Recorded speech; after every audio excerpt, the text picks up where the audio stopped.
Hello everyone and welcome tonight. We're once again stuck on this snowy mountain to talk about Frostgrave 2nd edition.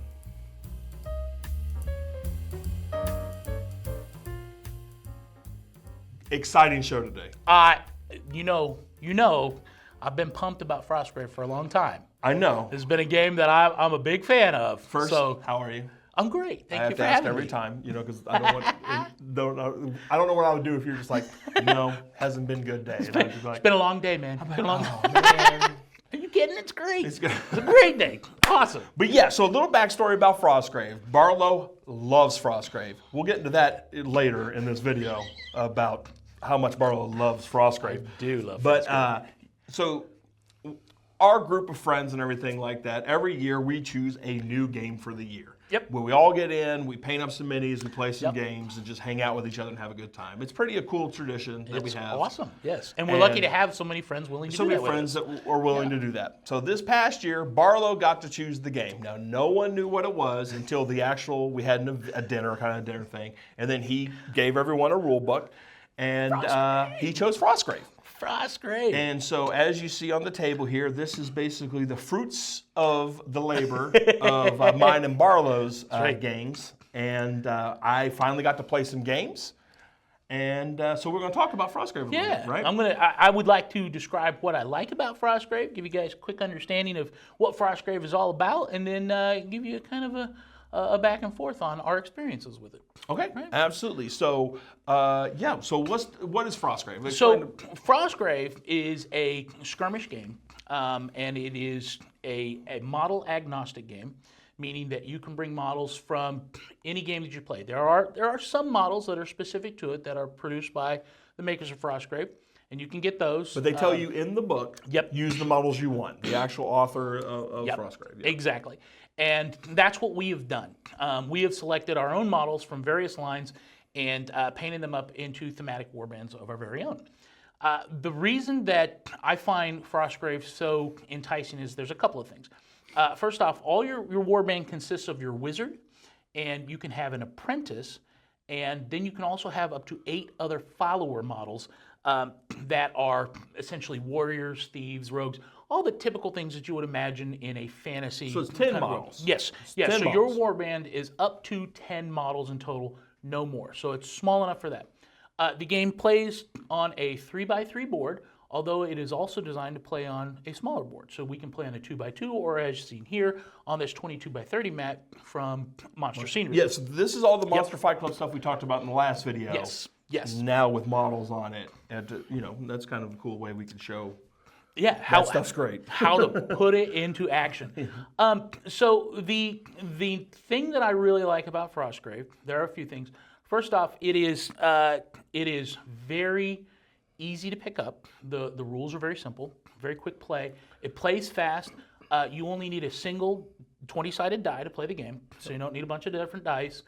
The object of the game is there are treasures situated throughout the map, and the object is to collect those treasures and get them off the board. There's an odd number of treasures, and the warband with the most treasures wins. The thing that I most enjoy about the game, though, is it's got a campaign system that's just built into the game so that at the end of every session, based on the treasures you have, your wizard and your apprentice it's just your wizard. Your wizard earns experience. So your wizard can become more powerful and do more things. But your treasures, you roll on charts to determine what awesome treasures you got, just like you were playing D&D back in middle school and rolling on those awesome charts and seeing what crazy awesome treasures you got. The treasures carry over from game to game. There are magical treasures. There's gold that you can spend on hiring new people into your warband. There's some guidelines around how many different people, of the 8 people, how many can be from specialists and how many can be, just traditional soldiers. So there is some limitation on that. The other thing is, no matter how experienced your wizard becomes, I know in a lot of games, skirmish games that have campaigns, they tend to, if you've played like 4 or 5 games, your warband is going to start pulling away from the other people. Yeah, you would obliterate a warband that has no experience. So the first hit.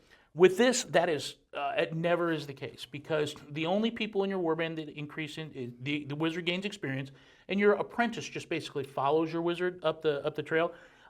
You can increase some of your statistics. There's limits on that. And the game has kind of this swing arc that is large enough that it doesn't really impact, I mean, you'll want to gain experience, but if I played 10 games with my warband and you've played none with your warband, it's not like I'm just going to go obliterate you. You could absolutely win, instant. I mean, you could win quickly in the game because the objectives are less about go and obliterate your enemies and really more of this, let's collect this treasure and get it off the table. So there are scenarios in the book. There are additional books with additional scenarios, and there are additional books with different types of It's creatures. very well supported. Yeah, exactly. Yeah, because all the basically all the rules stuff come in books, right? Because the models, you play with the models you want. Any right? models you want. That's So right. if you just get the books, you're good to go. And what's cool about the scenarios is they kind of in the core book and in each of the subsequent books that has like they're all like little campaigns. They kind of tell a story as you go. So you start with the first, scenario, and then it keeps growing, and you're finding more into the city of Frostgrave. That's what Frostgrave is this giant city from that has been frozen over and where there's great treasures, and it was once a city of wizards, and now your warband is going back trying to gather the treasures. That's kind of the story out of it. Some of the additional expansions, there's one with vampires, so you can add vampires to your warband, and there's a whole storyline with, I think, 10 scenarios in it that talks about those. There's a whole series of different ones, how to add automatons and things. Plus, what we're not showing here on the board, this is just our warbands fighting each other. There are also wandering monsters. So many of the scenarios have monsters that are there to either guard the treasures or do certain things in the scenarios that will cause some havoc for both of the warbands. There's spells. There's 80 spells in the book from 10 different schools, I believe. Yeah, 10 different schools of magic. And each one of those has 8 spells. Many of those have effects that you'll want to do stuff on the table. Like, for example, this is the wall spell. Which also gives you a little hobby Yes. to make spells and stuff like that. Yes. Because there's like a fog. I know there's a fog that you can make, which you make like a patch of mud. patch of mud. There's hobbying absolutely. ideas in the game. Absolutely. Now I would recommend that there is who made those cards? So those cards are available on drivethroughcards.com. So there are spell cards. There's spell cards specifically for Frostgrave that I highly recommend you get those. And they're actually from the printer. The designer has them up on Drive-Thru Cards as cards for the game. And you can order them. They're print on demand from Drive-Thru so Cards. they're print on demand. In the way they have the layout, you can actually print them yourself. And absolutely. Cut them out if you want. Absolutely. It's just those ones from the Drive-Thru Cards is actually really good quality. Yep. And they do help. So I definitely would recommend somehow printing out the cards and cutting them out of your wizard spells. There's a ton of support on their website. You can get wizard sheets, soldier sheets, support sheets, all kinds of things like sheets that your wizard hideout, because in between sessions you're going to have a hideout, which is going to have a vault full of magic items and gold and stuff. So I mean, there's all those types of things are available on the website. The cards, so they do a ton of support for it. I think, like you said, there's a lot of printed support, but there's also a lot of online support for the game as well. So I had a chance to play it, and I had really never heard. I knew what Frostgrave was. Yep. We've talked about Frostgrave. I think we had a miniature agnostic video. I believe that Frostgrave came sure out. was. And so I paid up my warband. I was very excited about that. So I think some of the cool. And before we get started here, I love the game. Like, I'm going to say some stuff that doesn't sound like I do, but I do enjoy the game. Yeah. So what I love about the game is I love that miniature agnostic, right? Yep. So I got to paint up a bunch of these bones figs and then a couple Cadwallon board game minis that I had unpainted. And then I think it, like you said, a lot of hobby opportunities. When you start adding wandering monsters, you can paint. There's like some snow gorillas, I think, in one of them. Yes, I got Yetis a couple too, things four-armed like that. gorillas that we're going to paint out. Yeah. And there's like a big purple worm. Well, it's an ice worm in the game because everything's ice related. Lots of undead too. There's lots of undead. Lots of undead. So that's going to be real fun because we haven't really played a game with wandering monsters or anything. I will say that the rules themselves are very simplistic. Yeah. And so if you enjoy that, that's great. The dice mechanic itself, so the core dice mechanic, we'll give a little background on the core dice mechanic. Yep. So I roll a dice, you roll a dice, we add our numbers together. We compare them. We right? compare them. Yep. Because we add like like I get +4, you get +2, whatever. Yep. And then whoever wins, Yep. if you're in an attack, you take the number you rolled and then subtract the armor. Yes. And that's damage. Yes, and armor tends to be around the 10 number, and on a D20 side, so if you roll really high and your opponent doesn't, you're going to do a lot of damage. And that's the thing. So it's really, so like if you happen to roll an 18 Yep. and your opponent ekes out a 19 or something like that, no matter because you rolled well too, you're taking the full brunt of that damage. That's and right. It makes for a really swingy game, right? 100%. Like I think there was one time your archer and one our buddies, you just killed his wizard. Yep. Like turn 1, Yep. you just shot his wizard. He rolled like a 17 or something. Yep. You rolled the 20, and then like, congratulations, thanks for playing. And then your wizard doesn't get a chance to cast spells for the rest of the game because he's out of the game. He's taken out. I think that's one of the reasons why they have an apprentice, is so that if that happens, you can still have an opportunity to cast spells. But that notwithstanding, that definitely is because of range and because of the size of the board. I don't believe there is an effective way to ensure that your wizard is not going to be able to get You have to targeted. put a line of blocking site terrain. It's very important that you Yes. heavily put a bunch of terrain on the table Gotta so have you a lot can of hide terrain. people behind and Yes. stuff. Yeah. So you're that I completely agree with that criticism. It is swingy, and that can it be is very swingy. impactful. You might like it, and people might like that, and that's fine. Because I like it. I like beer and pretzels game. It's more of a beer and pretzels game. Oh, 100%. It's 100%. the campaign system that makes Frostgrave awesome. So if you can 100%. link them all together and play with a bunch of buddies, And roll on the tables. roll that's on the what treasure makes tables. Frostgrave great. I love If that. you're playing just one-off games, though, you'll get some bad play experiences occasionally. Because if you're playing a one-off game, it's a different kind of game, right? I mean, the objective is to get the treasures off the table, but on a one-off game, so I mean, you're in a one-off game, it seems like you're more encouraged to, test out the system, right, and engage people and do some combat, and like you say, go on some adventures. I wish my opponent did that. Yeah. Instead of just winning on turn 2 with a spell. I mean, by tricky magic spells. This guy, he's vicious in Frostgrave. I'm playing a different game. He's fourth dimensional chess. He's playing in Frostgrave. I also believe that some of the spells are not balanced well against other ones. There are definitely there's too many better spells, Yeah. like substantially better spells in the game, which then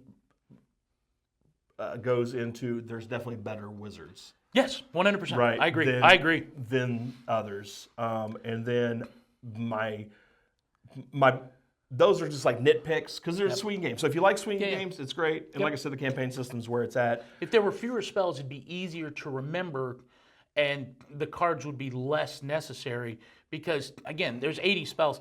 But as you play it, you're going to come to realize that of those 80 spells, You're casting like 1 or 2. yeah, there's a handful that everybody's going to be using. You're going to be using more I mean, I think in our first game that we played, we had 5 people playing at a time, which was awesome, and this game totally supports that. But I mean, all night, I think there were.